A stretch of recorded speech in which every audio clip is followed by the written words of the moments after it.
Welcome to Behind the Crown Podcast with your hosts, Brian Hudson and Josh Griffin. Sit back and enjoy these great stories and memories of the Kingsmen Quartet. Welcome to Behind the Crown Podcast with your hosts, Josh Griffin and Brian Hudson. Brian, good to see you again, sir. Man, that was a great interview last week, wasn't it? Josh, we had a great time with Nick Bruno. Yeah. I thoroughly enjoyed that. Found out some stuff I didn't know. And, and that's what I love about Behind the Crown Podcast. We get to know stuff that we didn't know before, Yeah. and that's pretty awesome to me. This is Behind the Crown Podcast, like you said, and this is dedicated to the message, the men, and the music of the mighty Kingsmen Quartet. Kingsmen are celebrating 70 years in next year, 2026. And so we're just loving our podcast. We encourage everybody to go back and watch the previous episodes. And we've introduced several of the guys already in the short time we've been doing this podcast. And, I've always been a Kingsman fan long before I was ever a member. And so I loved chatting with the guys that were there, and, you hear stories, but I loved getting to actually talk to the guys that were there and rode the bus and were part of a lot of great music, the gospel music that Kingsman had introduced to. And in fact, we're going to talk to a gentleman that is one of the iconic piano players of all time in gospel music. We talked to him last week, of course, Nick. But before we get to asking Nick some great questions today, Josh, do we have another piece of useless information for this week? Yes, this is a patriotic one. Okay. No only child has been the U.S. president. Oh, okay. How about that? Yeah. Okay. I thought that was very unique and interesting. So every president has been a brother of somebody, but it had siblings. That's pretty cool. Yeah, okay, that is. That's see, Nick. We share pieces of useless information every week. Because most people, especially men, we have a lot of useless information in our brains. My wife will be watching something, and I'm a big fan of the Andy Griffith Show. And I if I'm home and I'm by myself, I'm watching Andy Griffith. Usually the first 5 seasons, and I'll see a character or somebody on the show, and if I see that person in any other movie or show, like a Western, I'll say, I know I've seen that person somewhere, and I'll say, oh, that they were a character on the Andy Griffith Show, and I'll be able to tell you the person's name on the show, and my wife will say, why do you care? I said, I just do. That's one of my pieces of information, useless information that we have, so men, we just have lots of that, so. Yeah, that's right. But anyway. Oh, goodness. Good to have you back on. We've already been talking to him, Josh. We've already been, we had a great episode, like you said, a moment ago, a great episode with him last week. We're going to introduce the High Commander, Mr. Nick Bruno. Nick, how you doing? Yeah. Hey, man, I'm doing great. Doing just great. Good. Well, I called you the High Commander. You produced an album for the Kingsmen in 1999. No, it was 2000. It was 2000. You did an album for us when I was there called Proven Time and Time Again. And we kind of started calling you the High Commander. And that was kind of the nickname we threw. In fact, I think we even bought you a ball cap, or maybe you got yourself a ball cap or something. Said the High Commander. So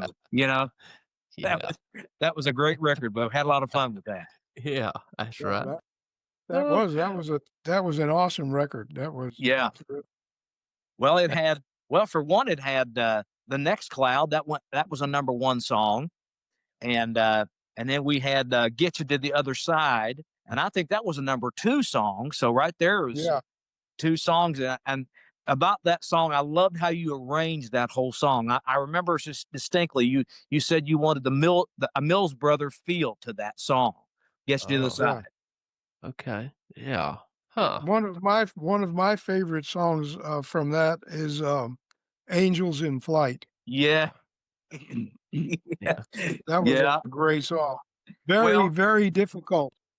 Oh, yeah. Well, it's funny you mentioned that, Nick, because I had talked about that on a previous episode of being the hardest song I've ever recorded in my life. You were so patient with me. That was the tenor, Jerry Martin. He had the melody on that, and I'm singing the third below him. And I really had a difficult time. I'll be honest with you. I had a hard time with that because every time you play my harmony part on the piano, I would get it. But then as soon as the track would start and we were in our booth, and man, I would, as George Amon Webster would say, I was lost as a ball in high weeds. I mean, I just could not. I could not hear my harmony part for anything, and you'd bring us back all in the around the piano, and you'd pluck out my part again, and you'd show me my part again. And as soon as the music started, I was lost again. But you were so patient. Oh, well, you got it, didn't you? But once I got it, I got yeah, it. he got it. He got it. That's right. And it turned out beautiful. It really did. Yeah. Yeah. Speaking of that recording, y'all, couple of my favorites off that, of course, Nextcloud. And correct me if I'm wrong, Miss Isla Knight wrote "I'll Meet You When the Morning Comes." Yes. Yeah. Great song. One that featured Brian, "I've Never Trusted You." Yeah. And then, if I'm not badly mistaken, y'all went back and recorded 2 vintage Kingsmen songs. "I Made a Covenant with My Lord" and "A Much Better Way." Am I thinking right? Yeah, that's right. Yeah. Yeah.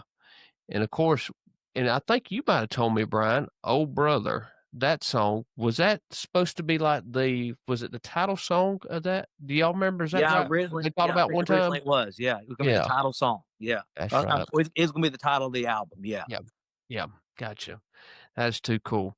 Well, speaking of time producing, Nick, after you left the Kingsmen, of course, you continued producing albums for the group. Live Naturally was a huge album for the group, which included the hit songs "Sweet Beulah Land" and "Excuses."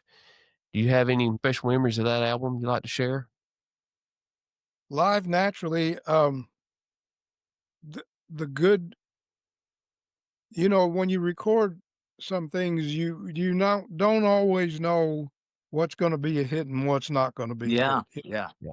Sometimes you get a good sense for what's going to be a good song, but you don't really have it carved in granite, so to speak. Right. But when we recorded Excuses, I knew 100% beyond the shadow of a doubt that was a number one song. Yeah. I knew it, and I knew it. Now, Nick, did you arrange that song? I know. Okay. I'm trying to think who sent us that song. But what I did was the little Ernie part, Yeah. Didn't you shake my hand? Yeah, I encouraged that, and I knew that was going to be stout, Oh yeah. But Hamill did a great job on that song. Oh yeah. Did a great job. Yeah. If you could choose 4 singers just to listen to, just say, or maybe you get to play the piano with any 4, any time that you might have been associated with or not associated with, who would you pick and form a group with? Wow, that is a great question. Yeah. I feel like as soon as I mention some names, I'm going to offend somebody. Well, if you could, yeah, go ahead. Okay. Ron Booth Sr. was one of my favorite tenor singers and a wonderful person. Lead singers, when I was with Coy Cook and the Senators, Mac Evans. Yes. Great lead singer. Baritones, without any question, Eldridge Fox. Yeah, wow. Greatest baritone on the face of the earth. Bass singers, John Gresham. Wow, yes, that'd be great. That would be a stout quartet, as you just got done saying. That would be a stout quartet. Yeah, that was a great quartet. Well, I love Booth's tenor singer because he just had such a clear tenor voice. There wasn't no pinched, tones. That he just was just a dynamic singer. Yes, beautiful. Yeah. No vocal tuning. Yeah. Yeah. I remember an instance where Enlighten. Yes, I Enlighten. just started playing some gospel music. I was driving through downtown Nashville, and they played a cut of the Rebels quartet, Over the Moon. Do you remember that? Yeah, I remember that. I'm sailing soon. Yeah. With Ron Booth singing the lead on it. Yeah. Perfect. Wow. No vocal tuning, no, just stand there and sing, Yeah, pure talent. Pure talent. Yeah. Yes, Wow. that's it. What moment you knew that you were going to be doing gospel music? And I think you said when you went to that concert, and you were sitting there in the audience. That's kind of what you knew. Yeah, that's right. Well, see, I had my dad was a great piano player, and he encouraged me. He started me on piano lessons when I was 7 years old. Wow. Okay. Yeah. I had a great piano teacher. His name was Bob Pascacello, one of the best teachers in New York. And so we started lessons with him, and my dad said, you got to practice 30 minutes every day. So I would sit out there at the piano, and he told my mom, now you make sure he practices 30 minutes every day. But I didn't want to play the piano. I wanted to play baseball. Yeah. So I would sit at the piano and play and diddle around and have my baseball glove on the piano with my friends on the front porch waiting for me to go. Wait till you get done. Yeah. Right. And then when it was time for my lesson, I would show up for my lesson and just sight read the lesson, Da da dum da da dum do do do do do. Okay. Well, Bob Pascacello caught on what I was doing. Yeah. So he said, Nicky, he said, next week we're going to start you on a new book. You're doing really good. And so I got in there the next week, and he had this book, and I give you my word, my whole week lesson was one bar of music. It was one of those things where it looked like somebody had thrown ink on the page, And so I was really blessed because from that point forward, he never let me sit on my laurels again. Yes. Yeah. Okay. And so I want to continue on this story, if you allow me to. Sure.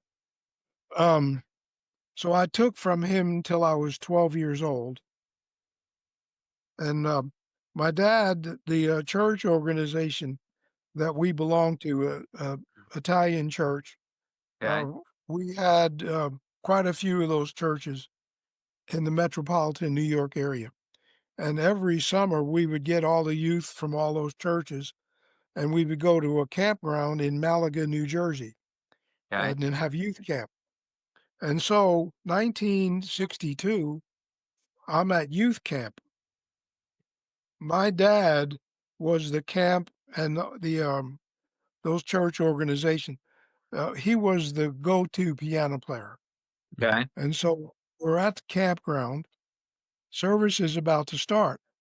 The song leader gets up and starts piddling around the platform there, and my dad's nowhere to be found. And so I'm sitting down in about the second row, and the song leader, now you understand this is a packed out tabernacle. Yeah. Maybe 500 or 600 people there. And so he says, Nicky, you played the piano. Come on up here and play. Well, you talk about fear. Oh, I could play anything you put in front of me, but I wasn't a proficient musician. I couldn't play Amazing Grace by ear, Yeah. And I started walking across that platform. I can't describe for you the fear that was in my gut because I knew I wasn't up to the job. Yeah. Just as I almost got to the piano, my dad showed up and saved the day. Yeah. So what happened was that year in the campground, back in the prayer room, I got saved and filled with the Spirit. Wow. And so over the course of that year, from 12 to 13, my music really developed. Yeah. When I got back to camp the following year, I didn't realize what had happened until I got up to start playing the piano because now, over that period of a year, I had become the go-to piano player. Okay. Okay. So now I'm walking across that same platform, and in that instant, I had a flashback to the previous year, and I remembered what happened. And that's when I realized that it was his anointing Yes. that was on my piano playing and on my music. That's what made the difference right there. Wow. And so I always remembered that. I always remembered that instance. Yes, sir. Wow. Yeah. Well, Great story. And I love how you. Well, let me ask you a question. When it comes to just playing off the cuff, playing by ear, because that's a gift. I mean, that is such a gift. Mm-hmm. Now, how did it just did it happen where you just got so used to playing with other people and other artists that it just came more natural to you by playing by ear? Playing by ear is a matter of trial and error. Okay. Yeah. You it's one of those things, you can't do it unless you do it. Yeah. Yeah. So you just start out real slow. And I've taught a lot of people how to do it. And I even wrote a book on the Nashville number system Yes. Yeah. to help people develop that talent. It's not difficult, but you have to understand the basics of music theory. You have to know your scales. You have to be able to hear the difference between ba ba Yeah. ba ba. See, ba ba 1 6 1 3. You see, when hear when you can hear what the next note is, then you can be more proficient in playing by ear. Yeah.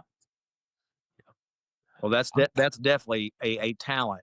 Well, Yeah. and let me ask you. We've talked a little bit about your producing. You produce for a lot of different groups. Um, so say you're called on to produce an album for a group you've never done it before. Do you go back and listen to any of their previous recordings? Do you like to listen? Do you like to meet? I know you got on the bus with the Kingsmen back in my tenure, and you rode the bus with us, and you sit in for a couple concerts and listened. Is that kind of how you get an idea of, like, you listen to the voicing and see what ranges, and that's kind of how you start your producing an album, is listen first to what they've done prior to that? Or No, I use the same concept um, most of my career. I'll give you an example. This last year, just not too long ago, I did an album for a group called the Masters 4 from Canada. Okay. Very good. One of Canada's best Southern gospel groups.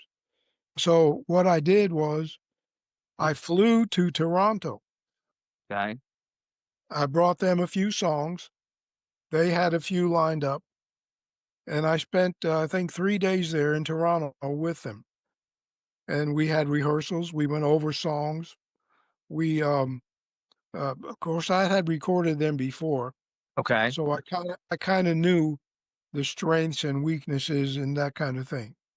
But once we had the songs nailed down, we played some skeleton arrangements, recorded it, and then I came back to Nashville, cut the tracks, and then take the tracks back to Canada. Okay. And had serious rehearsals, like I did with you guys. Right. Teaching them all their parts, getting the solos right, all that stuff. Yeah. When you get all that done, then they came to Nashville and recorded their vocals. Okay. Okay. So I did a group, the Fairhaven Quartet. You may know them. I do. From Corbin, Kentucky. Yes. Yeah. Same exact process. I drove up to Corbin, spent a couple of days, and did the same thing exactly. And then when they finally had the songs locked in, they came to Nashville and recorded the vocals. Now I'm driving to Indiana, and there's a group that I'm not going to tell you, but there's a group that's appearing there. Okay. And I'm working with them for the first time. Okay. And so I'm going to Indiana. I'm going to sit in on their concert. And then I'm going to find out what their strong points are and what their weak points are, and then move forward from there, use the same process. The key to a quality recording is simple. It's preparation. Yeah. Yes, sir. Yeah. Preparation. Yes, sir. That's right. Yeah. And that says a lot about you to put the time and the effort in with the guys or whoever that you're recording. Because, I mean, that lets them know, hey, I'm got as much in this as y'all do. Oh, yeah. More or less, their name's attached to it and your name's attached to it. So we want this to be the best that we can be, Right. And imagine they're willing to work, you're willing to work. That means, you're going to have pretty good success. You know what I'm saying? Right. Yeah. Right. Yes, sir. That's Well, good. Nick, we've noticed on Facebook, a lot of people watching the podcast will know if they follow you on Facebook. I love the videos you put out.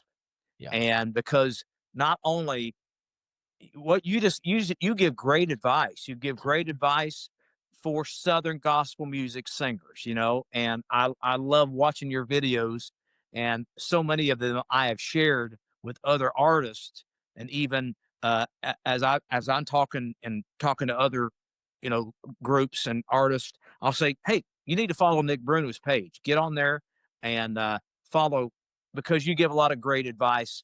And so I was going to ask you if you want to give any advice today to anybody. There are a lot of groups that struggle with finances. Okay.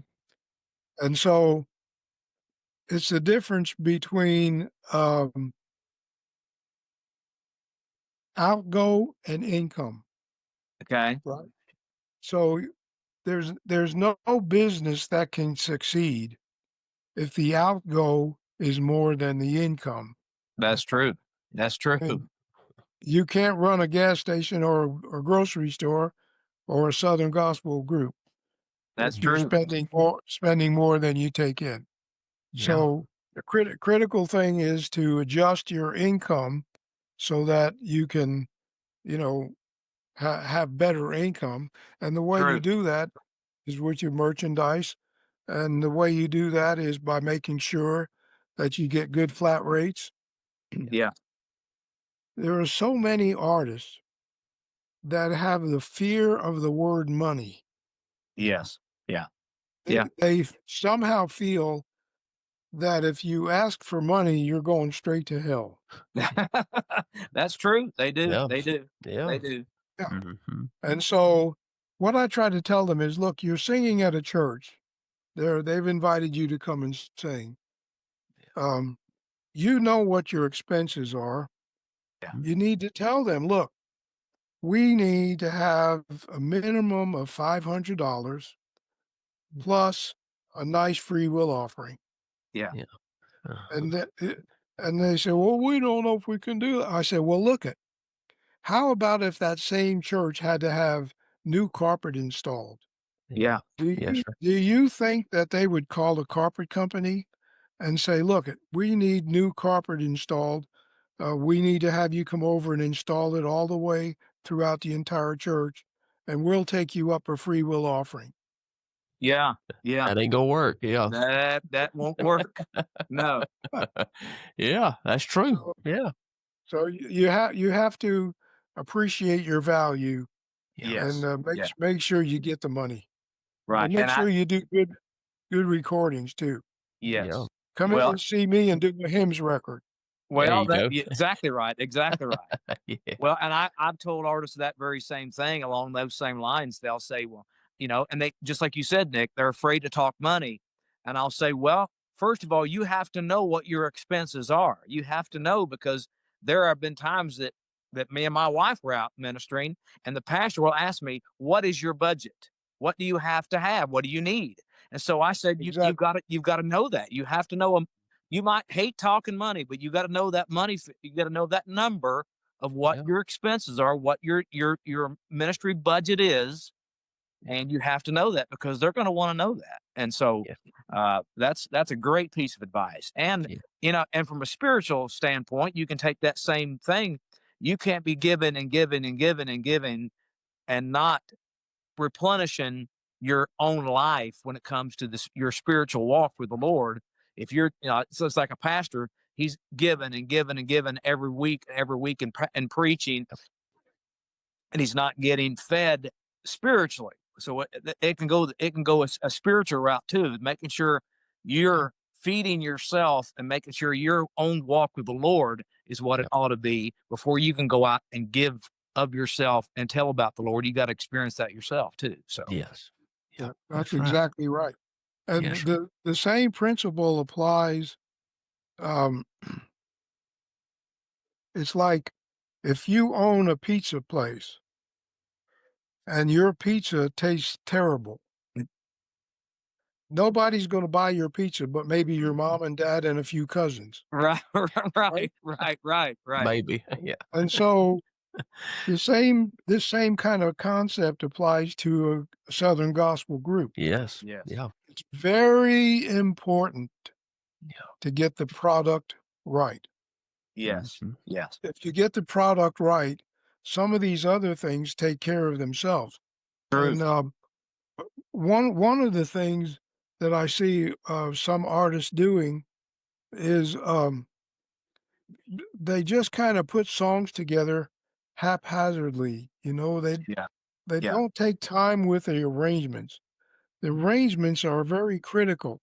The person singing the lead, the melody, that's very critical. You don't you have to. Somebody has to have the right lick. Can I give you a story real quick? Sure. Back in the day, with the Kingsmen, we were having a rehearsal at my house, preparing for a new album. Colbert and Joyce Croft showed up for our rehearsal to pitch us some songs. And Johnny Parrick, wonderful singer, and had just had a big hit. I think the name of the song was "Jesus, I Love You." Yes. Great song. Big song for Johnny. Yeah. And so Colbert and Joyce show up, and they're playing this song for us. And Jim Hamill is trying to give this song to Johnny Parrick to have a follow-up song for Jesus, I Love You. And so Johnny, I'm playing the intro. Johnny starts singing, but it wasn't happening. Johnny just didn't have a click on the song. It was just, I said, look, Jim, I said, wait a minute. I said, Johnny's doesn't have a lick on this. Now, this is not a reflection on Johnny. Right. Johnny's a great singer. I said, let's give the lead to Eldridge and let him try it. And so I put it in Eldridge's key, and Eldridge started out, I thought number one. But oh, man, alive. I still get goosebumps thinking about it when he started singing, I Can't Even Walk Without You Holding My Hand. Yeah. That's right. Hello, this is Kingsman alumni Randy Crawford. Thanks for supporting the Behind the Crown podcast. The key to that song was, okay, it's a great song. No question about that. Absolutely. But the difference was it was married to the right person. Correct. Yes. Yeah. Right. And so a lot of artists, especially the newer ones, they don't think of this stuff, Yeah. Yeah. That's right. Yeah. That's right. Let Sister Katie sing it. She's good. But Katie, she don't have a lick on it. Right. Maybe Mildred needs to sing it. And the problem is, you can't wear your feelings on your shoulders when you're on your sleeve. That's right. You got to put your feelings aside and do what's good for the group and for the song. Yeah. I mean, I'm a huge Johnny Perrick fan, always have been, but I can't picture anybody but Eldridge Fox singing that song now. You know, years later, when you think of that song, you think of Foxy. I mean, that's just you just do. That's right. Exactly. That's great. That's a story I had never heard before, Josh. I never either. Yeah. I'll mention this too. You mentioned Joyce and Colbert Croft. Our sister Joyce, she lives down here in South Georgia, Valdosta, Georgia, I believe, somewhere in that area. But anyways, I'm about an hour and a half north of where she lives at. But I seen her at a concert, a Kingsman concert Bill Bailey put on back in a couple of years ago in Valdosta. It was right before New Year's, I think. And I went down there and seen her, and I got to talking with her. And I play bass with her husband, which would be Colbert, his cousin in a band, a gospel band around here. And she told me that the Kingsmen were the first ones to record "I Can't Even Walk Without You Holding My Hand." Yeah. So I went back to band practice and told Colbert's cousin, Kenny, he's a songwriter too. I said, he likes the Hensons. I said, I tell you what, your cousin, his major hit song was first recorded by the Kingsmen. He didn't know. He said, I remember that. I said, see there, you got some Kingsmen in you. How about that? That's right. Yeah, little Kingsmen. That's right. Oh, goodness. We practiced at the top too, but we hadn't staged out live yet, but maybe one day we will. And I can say we finally done a Kingsman song. Yeah. That's awesome. That's awesome. Yeah. Oh, Nick, do you have a hidden talent that most Southern gospel music fans know nothing about that you can surprise us with?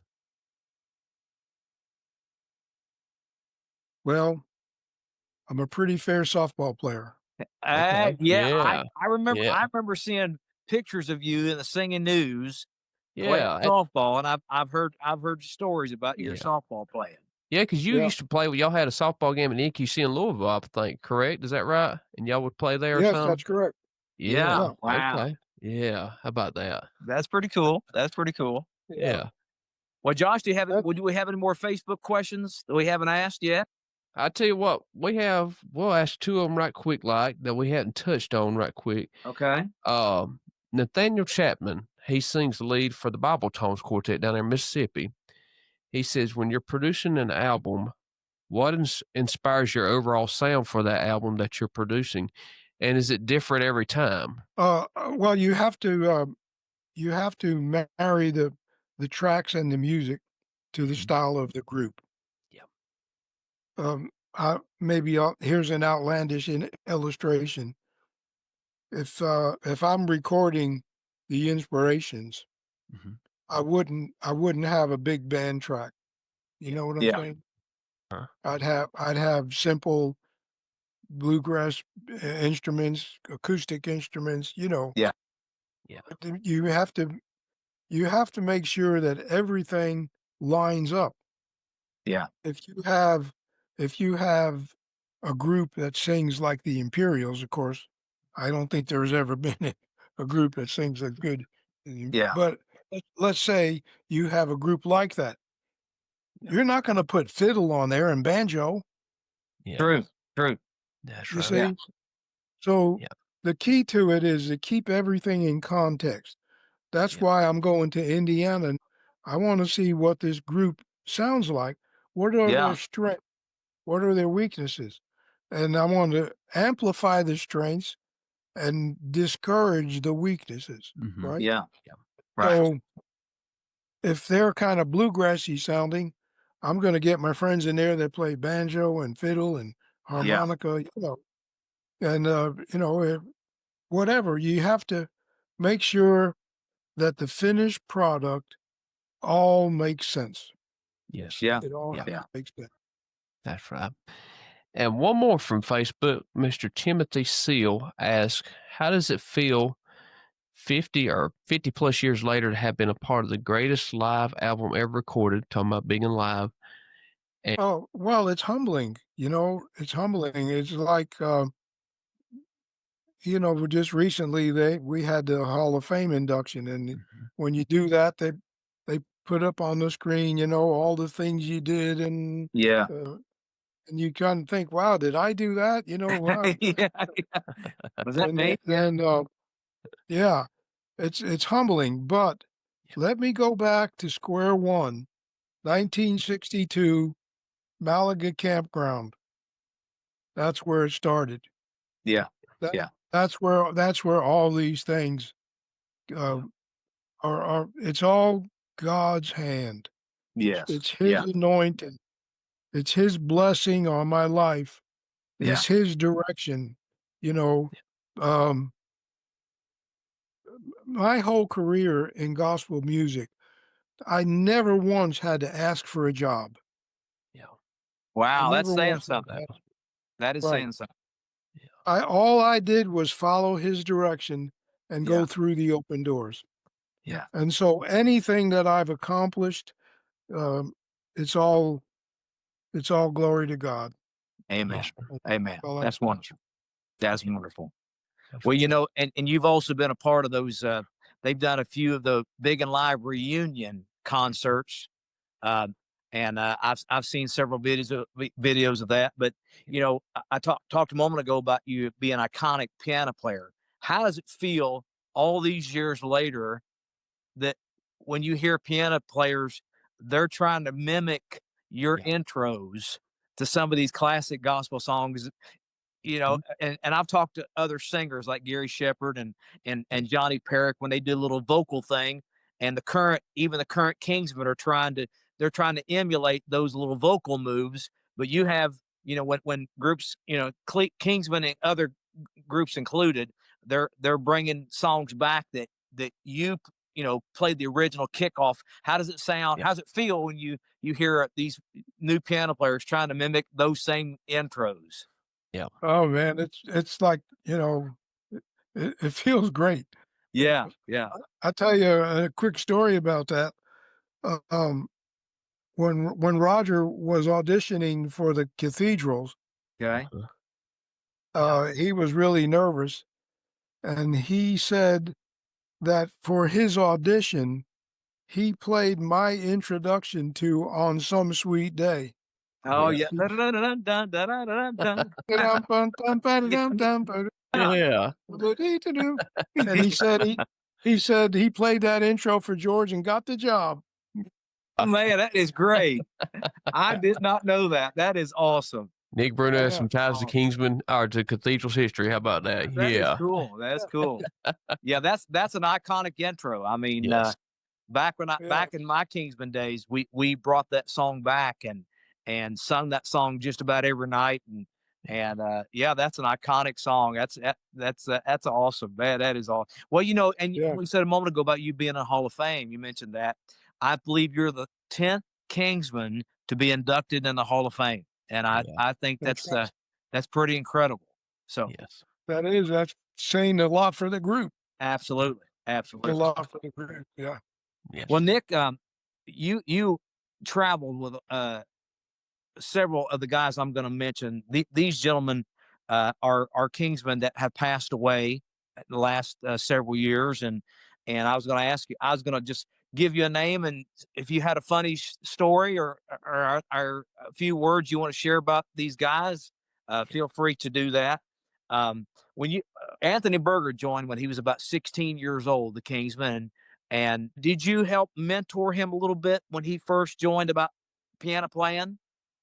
Not, a little bit, because I had to show him some intros and things like that. Okay. But he took the thing and ran with it. I mean, Anthony was great. He was he was awesome. Wow. How about Gary Dillard, steel guitar player, harmonica player?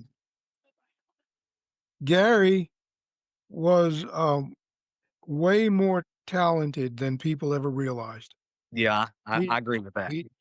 He was a tasty musician. You know what I mean? Yes. Tasty. He played what needed to be played, and in my humble opinion, that is the first sign of a really good musician. Yeah. Play what's needed and shut up when you're not supposed to. That is great. That's a great piece of advice, because you don't, it's like you don't have to play every chord, you know. You don't, like these singers, These singers get out there, and I call it vocal aerobics. You don't have to sing every note, you know. You sing what you're supposed to sing, and you play. Less is better. Less is more. Yeah. And that's what Adam Borden, I took bass guitar lessons. That's what he told me, and a guy locally here in town that he helped me a little bit of bass. That's what he told me too. So that's very truthful. Yeah. Oh, absolutely, absolutely. Yes, sir. How about little Ernie Phillips? Little Ernie Phillips, I knew from the minute that he walked in that he was going to be a star. Yeah. When you put little Ernie up there next to Jim Hamill, that's like saying sick 'em to a bulldog. Yeah.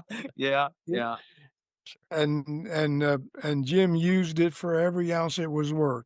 Oh yeah, absolutely, and, absolutely, yeah. absolutely. And Ernie was just a precious guy, wonderful guy. He was one of my favorite people in the whole world. Well, how about Big Jim? Big Jim. I got a couple of nice stories about Jim if you want to hear them. Go yes, ahead. sir. Yeah. We were doing a TV show here in Nashville, and Hamill was not happy with what John Broom. You remember John Broom, our drummer? Yeah. Big drummer. He was not happy. He wasn't happy with what he was doing. So we stopped the tape, and Hamill turns around to John Broom and he says, "Broom, when we get to this certain spot right here on this song, I want you to go, but a boom, boom, boom, chick, chick, chick, boom, boom, right there." And so John Broom said, okay. So we start the cameras rolling again. We got to that spot in the song. John Broom stood up and said, "But a boom, boom, boom, boom, boom, boom, boom, chick, chick, chick, chick." Well, he asked for it. I mean, what do you expect? He asked for it. That's great. That is great. One other time we were on the bus and Hamill was just riding John Broom. I forget exactly what John did, but he was wearing him out. And John Broom was sitting in the chair, and all the time that Hamill was yelling at him, he had his wallet out, and he was just looking like this through his wallet, just looking through his. Finally, Hamill said, "What are you doing there? I'm talking to you." And John, in his inimitable voice, he looked up and said, "I'm looking to see who it is that signs my paycheck." And it wasn't him. No. Oh man, that is good. Great. That's another great story. Great. Well, how about Eldridge Fox? How about Foxy? Okay, Foxy. We were singing one time at a campground not too far from Nashville here. Okay. And it was a tabernacle, and the bus was pulled up right next to the tabernacle. Like, this is the tabernacle. You could step off the bus right onto the concrete floor of the tabernacle. Okay. And so we're up there singing, and this was during a period where Eldridge was just coming along as the manager, singing one or two songs, and so Hamill goes into this big spiel about, we're very fortunate tonight to have an awesome person, a leader in Southern gospel music, one of the greatest singers you'll ever hear, blah, blah, blah, blah, blah. And we're fortunate to have him as our leader and our boss. And you're going to enjoy this song. I just know it. And he said, and all this time Eldridge is on the bus, see? And he said, "Ladies and gentlemen, please help me welcome the greatest baritone in gospel music, Mr. Eldridge Fox." Eldridge opens the bus door, starts walking toward the stage, forgot to put on his hair. Oh no. Oh man. That is great. He was walking. That is great. Bald as a cue ball, walking across. He turned around and went right back on the bus. Oh, that is awesome. That Oh, is man. great. That is great. Goodness. All right, now listen, I'm going to tell you the greatest Kingsman story Okay. ever Oh, told. Okay. we all ears, yeah. And it involves me, so I'm embarrassed to tell you this, but I'm going to tell you. Well, we Okay. appreciate it, yeah. Kingsmen were heading to California and worked for Polly Grimes. Okay. You remember she was a big promoter out there. Yeah. We're going out. We get into a snowstorm. So the troopers have us stopped. And we had to turn around. Eldred Okay. says, look, turn the bus around and let's head back east so we can run out of the snow. Yeah. Then we'll turn south and go on the southern route to California. So that's what we did. We turned around, start going the other way on the interstate. The problem was we were never running out of the snow. Oh, okay. So we got to this exit for Scott City, Kansas. Okay. Eldridge said, let's get off here and we'll head south. So we get off the interstate, snowing like crazy. You couldn't even see. Wow. So Ray Dean Reese is driving the bus.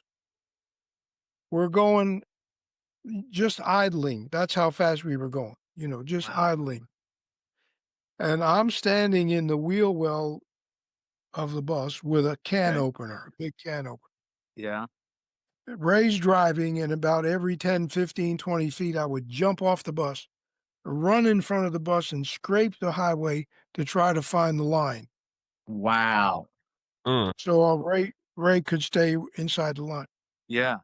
I'll try to make it short. So I see a light ahead. I think it's a street light. So Ray is heading for this light. He's almost at the light. And I yell out, Ray, stop. He stops the bus. And we're nose to nose like this at a person's front porch. Oh, my God. We were like, That was a porch light, not a street light. Oh, 2 feet from the front porch. So man. we backed the bus out. We managed to get into Scott City, Kansas. There's a little motel there. Yeah. And the people are inside. The guy's making coffee. There's a little lobby area. And we pulled the bus over. We had just had the bus serviced in Nashville. That's important to remember. Okay.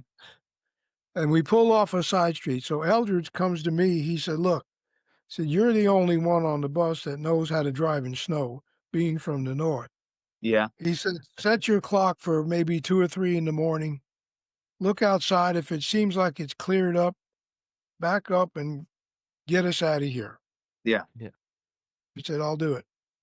So I set my clock, 3 o'clock in the morning. I wake up, stars are twinkling, as clear as a bell. Yeah. So I back up the bus. I start heading south. I get to a bridge that goes out of Scott City, Kansas. The name of the bridge is the White Woman Bridge. The White Woman Bridge.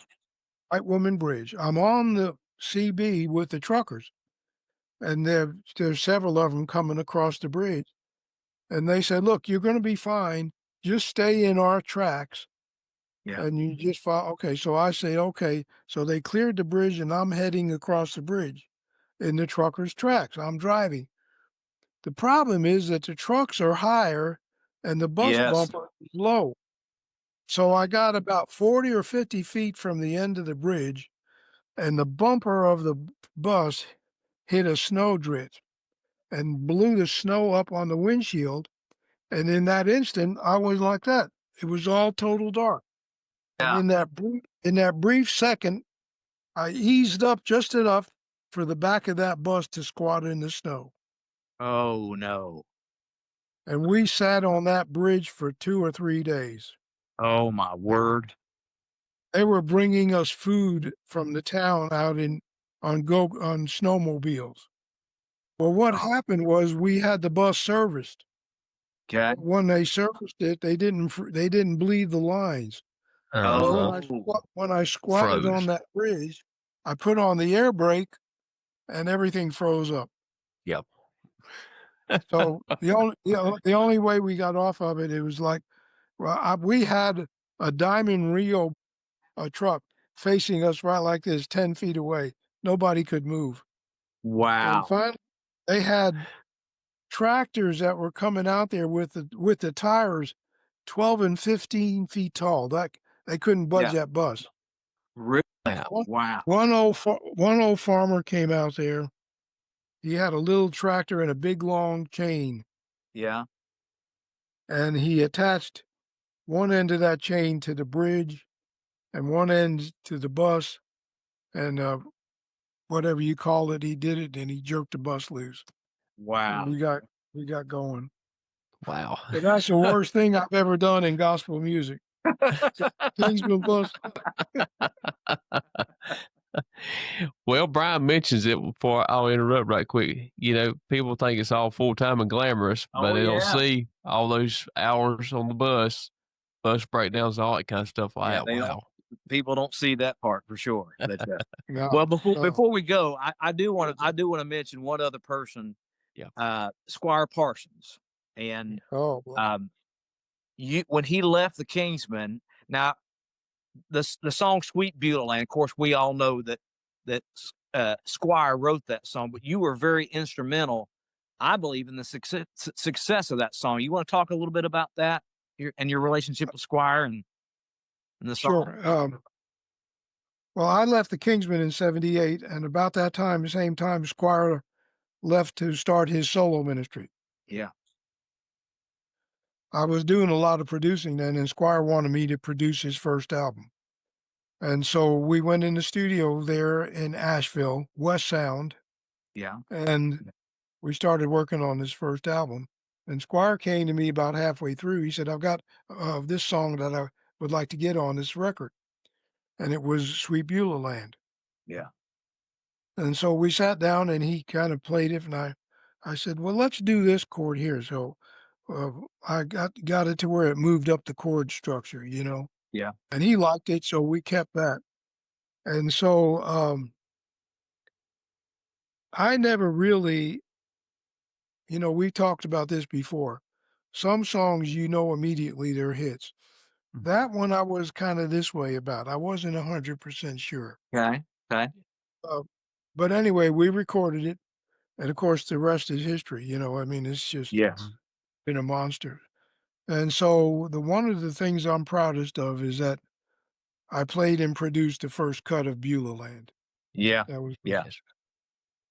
Probably I would say in the top 10 iconic songs in all of gospel music history, you have to include Beulah Land in there. You just have to. Oh, yeah. No doubt. Squire was what I call a prolific songwriter. Yes. Somebody that could just roll out of bed and write a song. Yeah. Bill Gaither, Mosey Lister, these kind of people. Yeah. One time we were sitting on the bus. Me and Eldridge and Hamill sitting at the table, and we had music spread out, and Squire came up from the back. He had been sleeping. And he said, what are you all doing? I said, well, we're recording Tuesday, and I'm looking for a new song to get on this record. Yeah. Oh, he said, okay. Well, I didn't pay any attention. He went to the back of the bus. Could not have been 10 or 15 minutes at the most. He came back up with his guitar. He said, listen to this. And I'll have a new song over in glory. He went back to the back of the bus and wrote that song from what I said. Yeah, you said I'm looking for a new song. And so, by golly, he's right. Yeah, he sure did it. That is great. That's amazing. Great. Yeah, that's amazing. Great. Oh, mercy. Wow. I tell you what, this has been another great episode of Behind the Crown podcast. Nick, we appreciate you, buddy, for doing this with us, and learned a lot of great stuff tonight as well. And let me just mention, as a big Kingsman fan, it's been my honor to get to talk to you again, and also get to be here with Brian as well. I couldn't tell you the amount of times I practiced bass guitar listening to Big and Live and Chattanooga Live on my iPhone. I got it digitized and played through a Bluetooth speaker. So I have played with Nick Bruno. Yeah. All right. All right. I'm just glad you didn't get to hear some of it, but yeah, I have played with Nick Bruno. Yeah. And I will say, High Commander, I appreciate your years of gospel music. I appreciate your friendship. And I'll say the album you produced for me that I was on, proven time and time again, it was absolutely the hardest album I've ever done, because you were making me sing some harmony stuff that, man, I just couldn't hear it at all. But I will say it's probably my favorite album that I've done with the Kingsmen, because the finished product, when it was all put together and the final product, I was so proud of that album because I worked hard, and it just from start to finish, it was one of my favorite albums. The hardest one for sure, but certainly one of my favorites. And I appreciate how back then you were so patient with me, and you're patient with all the guys, and helped us learn our parts. And I'll be forever in debt for that. But appreciate your friendship all these years. Well, the good news is that you were able to do it. Yeah.